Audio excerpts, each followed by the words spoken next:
السلام علیکم ورحمۃ اللہ وبرکاتہ۔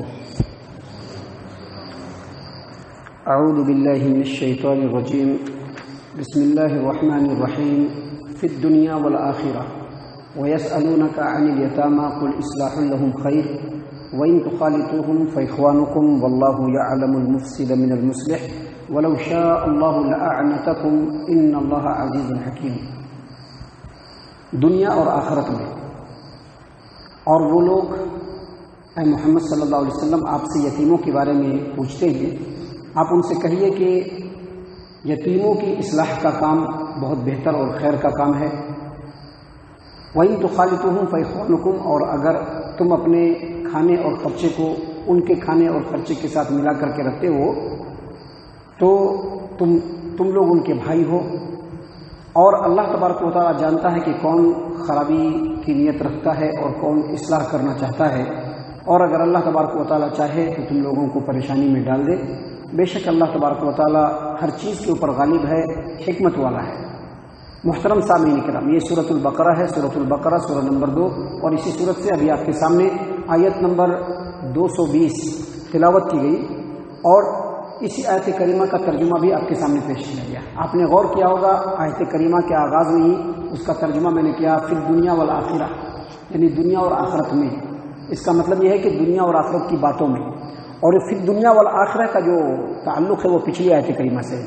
کل جو آیت کریمہ ہم نے آپ کے سامنے تلاوت کی تھی، جس کی تفسیر اور جس کا ترجمہ آپ کے سامنے پیش کیا تھا، اس میں اللہ تبارک و تعالیٰ نے یہ بیان فرمایا کہ لوگ آپ سے شراب اور جوئے کے بارے میں پوچھتے ہیں، تو آپ ان سے کہہ دیجئے کہ شراب اور جوا ان دونوں میں بڑا گناہ ہے، لیکن لوگوں کے لیے تھوڑا فائدہ بھی ہے، لوگوں کے لیے تھوڑا فائدہ بھی ہے، لیکن فائدہ جو ہے اس سے بڑھ کر کے نقصان ہے، فائدہ کم ہے نقصان زیادہ ہے۔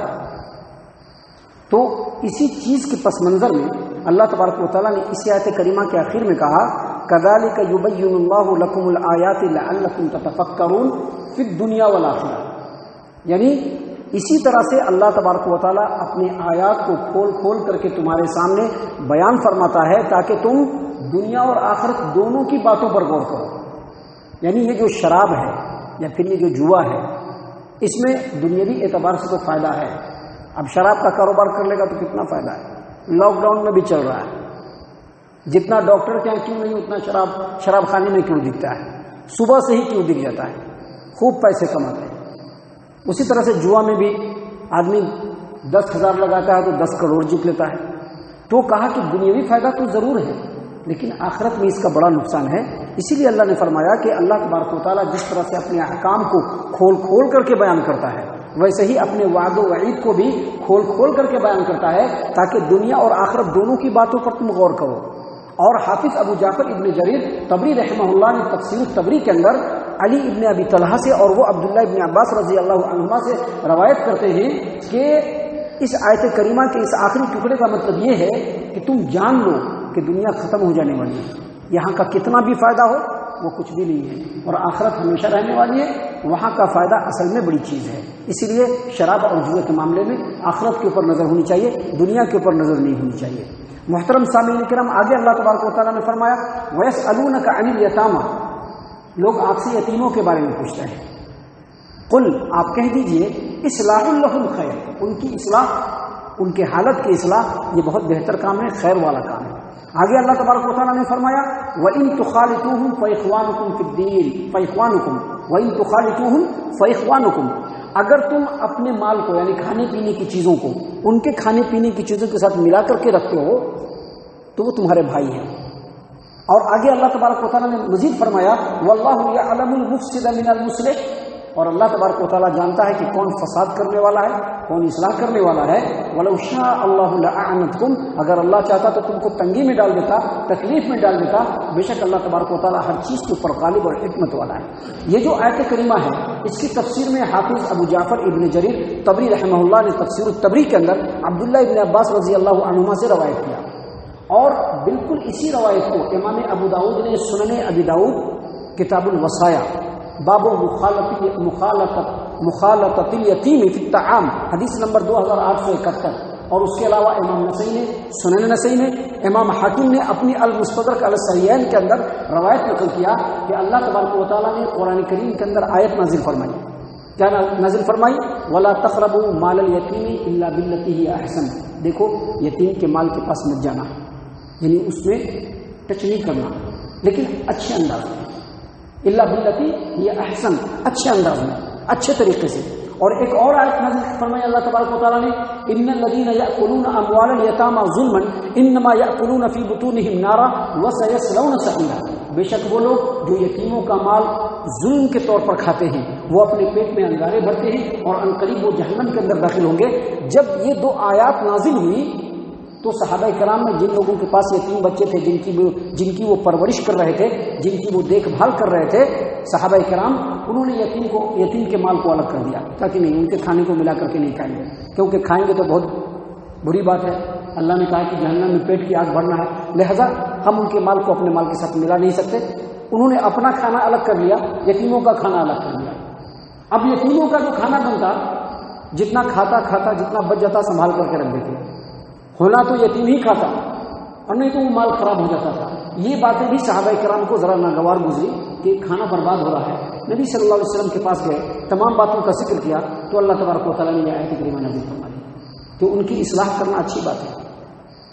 اور اگر تم اپنے کھانے کو ان کے کھانے کے ساتھ ملا کر کے رکھتے ہو تو بھی کوئی حرج کی بات نہیں. اللہ تبارک و تعالیٰ نے اس سلسلے میں تم کو چھوٹ دی ہے، وہ تمہارے بھائی ہیں. سامعین کرام، یہی شان نزول ہے اس آیت کریمہ کا، اور تقریباً تمام مفسرین نے اس آیت کریمہ کی یہی تفسیر بیان فرمائی. امام ابو جعفر ابن جریر طبری رحمہ اللہ نے تفسیر الطبری کے اندر امام وکی بن جراح سے روایت بیان کیا. انہوں نے ام المؤمنین عائشہ رضی اللہ عنہا سے روایت کیا کہ انہوں نے کہا کہ میں اس بات کو ناپسند کرتی ہوں کہ میرے پرورش میں، میری کفالت میں یتیم ہو اور اس کا کھانا الگ رہے اور ہمارا کھانا الگ رہے. نہیں، بلکہ میں اس بات کو پسند کرتی ہوں کہ میرا کھانا اور ان کے کھانے خرچے کا سامان ایک ساتھ رہے، ہمارا دونوں آدمی کا کھانا ایک ہی ساتھ بنے. اور یتیم کی پرورش اگر گھر میں ہو رہی ہو یہ بھی بہت بڑی بات ہے. اللہ تبارک و تعالیٰ کے رسول صلی اللہ علیہ وسلم نے جنت میں اس طرح سے رہنے کی بشارت دی ہے اور اس کے اوپر بڑا اجر و ثواب ہے. اور جب یتیم کی پرورش کر رہے ہیں تو ان کو ہیچ نظر سے نہیں، بلکہ ایسا لگے کہ وہ بھی آپ کے گھر کا ایک فرد ہے. اس لیے ان کے کھانے کو اپنے کھانے کے ساتھ ملا کر کے رکھنا چاہیے، لیکن کسی بھی چیز کی زیادتی نہیں ہونی چاہیے. ان کے مال میں تصرف نہیں ہونا چاہیے، ان کے مال کو ضائع کرنے کی نیت نہیں ہونی چاہیے. اسی لیے اللہ تبارک و تعالیٰ نے آیت کریمہ میں بیان فرمایا. کیا بیان فرمایا؟ وَإِن تُخَالِطُوهُمْ فَإِخْوَانُكُمْ. اگر تم ان کے مال کو اپنے مال کے ساتھ ملا کر کے رکھتے ہو تمہارے بھائی ہیں. وَاللَّهُ يَعْلَمُ الْمُفْسِدَ مِنَ الْمُصْلِحِ.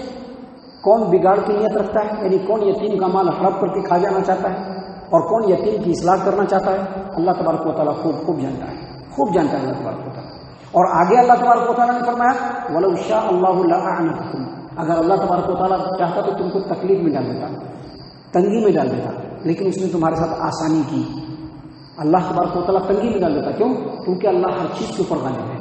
اللہ تبارک و تعالیٰ حکمت والا ہے. چاہتا تو تم کو تنگی میں ڈال دیتا، لیکن آسانی کی کیا کہ اگر یتیم کی پرورش کر رہے ہو تو ان کے مال کے ساتھ اپنا مال بھی ملا کر کے رکھو. وہ بھی تمہارا مال کھا لیتے ہیں، تم بھی ان کا مال کھا لیتے، کوئی حرج کی بات نہیں. ان کی پرورش ہونی چاہیے لیکن ان کا نقصان نہیں ہونا چاہیے.